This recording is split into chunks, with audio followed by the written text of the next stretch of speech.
जय श्री राम। आज का विषय है भक्त प्रहलाद। भक्त प्रहलाद का जन्म दैत्यराज हिरण्यकश्यप व माता कयाधु के उदर से हुआ। अपने पिता के चौथे और सबसे छोटे पुत्र थे। 5 वर्ष की अवस्था में इनको पढ़ने के लिए पाठशाला में भेजा गया, जहाँ गुरु शुक्राचार्य के पुत्र संडा और मर्क सभी बच्चों के साथ पढ़ते थे। प्रहलाद के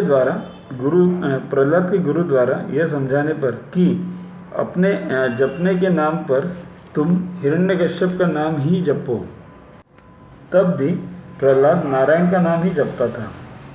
तभी गुरुपुत्रों ने राजा से सारी बात कह समझाई। राजा ने प्रहलाद को अपनी गोद में बिठाकर समझाया। तब प्रहलाद ने भगवान की भक्ति का सार अपने पिता को बता दिया। तब डांट कर दैत्यराज ने कहा, मूर्ख बालक, जानता नहीं तू उस नारायण ने तेरे चाचा हिरण्याक्ष का वध किया है, अतः वह हमारा शत्रु है, उसका नाम लेना छोड़। तब भी प्रहलाद ने भगवान की ही महिमा पिताजी को बताई। तब क्रोधित होकर दैत्यराज ने प्रहलाद को मारने की आज्ञा दे दी। दैत्य ने तलवार, तीर, त्रिशूल और गदा से मारा। जब कुछ न बिगड़ा तो पर्वत की चोटी से नीचे धकेल दिया, फिर सर्पों से कटवाया, फिर लकड़ियों के बीच बिठाकर आग लगवा दी, परंतु नारायण की कृपा से उसका बाल भी बाका न हुआ। संडा व मर्क को बुलाकर पुनः विद्यालय भेज दिया। एक दिन मौका पाकर गुरुपुत्र के अभाव में शाला में सभी दैत्य शिक्षार्थियों को श्रेष्ठ ज्ञान पढ़ा दिया। बालकों ने जब पूछा कि यह ज्ञान तुम्हें कहाँ से मिलता है, तो प्रहलाद ने कहा कि एक समय मेरे पिताजी तपस्या करने मंदरांचल पर्वत पर गए थे। तभी इंद्र ने सभी दैत्यों को मारा और उनकी पत्नियां पकड़कर देवलोक में ले गए। तब रास्ते में नारद जी से भेंट हुई तो इंद्र से उन्होंने कहा कि हिरण्यकश्यप की पत्नी कयाधु के पेट में एक भक्त बालक पल रहा है जो तुम्हारी सहायता करेगा। तब इंद्र ने मेरी माता को नारद को ही सौंप दिया। तब नारद जी ने ब्राह्मण और ऋषियों के आश्रम पर मेरी माता को रखा। जब वह दुखी होती थी तब ऋषि संसार की असारता, धर्म का ज्ञान देकर माता को देकर शांत करते थे। जो ज्ञान मैंने गर्भ में सुना है, जो नारद जी ने दिया है, वही ज्ञान हम तुमको बतला रहे हैं। नारद जी ने कहा था कि यह ज्ञान इसकी माता को याद न रहकर गर्भस्थ पुत्र को याद रहेगा।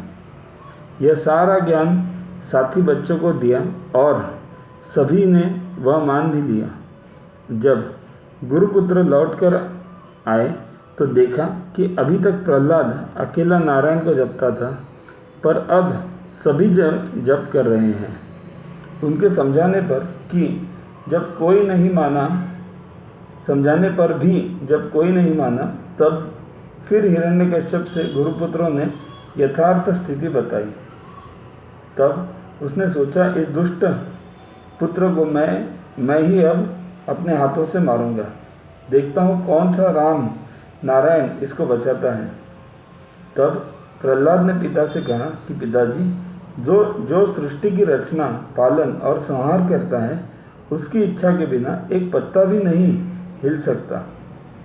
जिसकी भ्रुकुटी टेढ़ी होने पर संसार का विनाश तय है, वही प्रभु, उससे आपको बैर नहीं करना चाहिए। जब इस प्रकार का ज्ञान दिया तभी दैत्यराज ने कहा, बालक, अब तेरा काल निकट आ गया है। बता, तेरा नारायण कहाँ है? क्या सामने खड़े खंबे में भी है? यदि है तो तेरी वह रक्षा करे। मैं तुझे अब मारता हूँ। प्रहलाद ने नारायण का स्मरण किया। तभी भगवान नर और सिंह के रूप में खंबे में दिखाई देने लगे। हिरण्यकश्यप ने वह रूप देखते ही उस खंबे को बाएं हाथ से जोरदार मुक्का मारा कि खंबा फट गया और उस खंबे के भीतर से भक्त की रक्षा करने के लिए 10 योजन का विशाल शरीर धारण किए बलवानों में श्रेष्ठ नृसिंह भगवान प्रकट हो गए। इनके रूप को देखकर दैत्य घबरा गया, क्योंकि ऐसा प्राणी तो कभी देखा तक नहीं था। क्रोध के मारे भगवान ने लपक कर ऐसा ललकारा कि ब्रह्मादिक देवता भी गर्जना सुनकर भयभीत हो गए। उसको युद्ध में परास्त कर पकड़ लिया और ड्योढ़ी के दरवाजे पर बच्चे की तरह अपनी जंघा पर रखकर पूछा, मैं ब्रह्मा की सृष्टि का जीव हूँ। क्या दिन क्या रात है? क्या घर के भीतर या बाहर हूँ? क्या मेरे हाथ में कोई अस्त्र शस्त्र है? दैत्यराज ने कहा, नहीं। जिसके शरीर से टकराकर गदा टूट गई थी, ऐसे कठोर शरीर नृसिंह भगवान ने भक्त की रक्षा के लिए एक एक क्षण में नाखूनों से चीरकर उसे मार डाला और उसकी आंतड़ियाँ अपने गले में माला की तरह डाल ली और राज सिंहासन पर जा बैठे। उग्र क्रोध को देखकर ब्रह्मादिक देवता ही नहीं, स्वयं लक्ष्मी भी पास जाने की हिम्मत नहीं कर पा रही थी। ब्रह्मा, महादेव आदि देवताओं ने विचार किया कि प्रहलाद के लिए ही इनका अवतार हुआ है, इसीलिए प्रहलाद को भेजना ठीक है। तभी सभी ने प्रहलाद को नृसिंह का क्रोध शांत करने को कहा। प्रहलाद ने नृसिंह के चरणों में सिर रखकर स्तुति की, तो उन्होंने प्रेम से उठाकर प्रहलाद को गोदी में बैठा लिया, प्रेम पूर्वक उन्हें चाटने लगे। भक्त क्या चाहिए? भगवान बोले। तब प्रहलाद ने कहा कि प्रभु, पहले तो अपना क्रोध शांत कीजिए। मुझे जन्म जन्मांतर तक आपके चरणों की भक्ति व नाम स्मरण बना रहे। मुझे किसी वस्तु की चाह न रहे, तथा पिता ने आपसे बैर किया है, वह नरक गया होगा। प्रभु, उसे वहाँ से निकाल लीजिए। तब भगवान ने कहा कि प्रहलाद, जहाँ तेरे जैसे भक्त पैदा हुआ, वहाँ 21 पीढ़ी स्वर्ग में चली गई। अब तुम मेरी आज्ञा से 71 चतुर्युगी तक इस पृथ्वी पर शासन करोगे। हिरण्यकश्यप का श्राद्ध करने के पश्चात नृसिंह जी ने प्रहलाद को राज सिंहासन पर बिठाकर तिलक लगाया और ब्रह्मा से कहा कि अब ऐसा वरदान किसी को नहीं देना। प्रहलाद गुरु शुक्राचार्य पुरोहित का विधि पूर्वक पूजन कर हरिचरणों को स्मरण कर धर्म के साथ प्रजापालन करने लगे।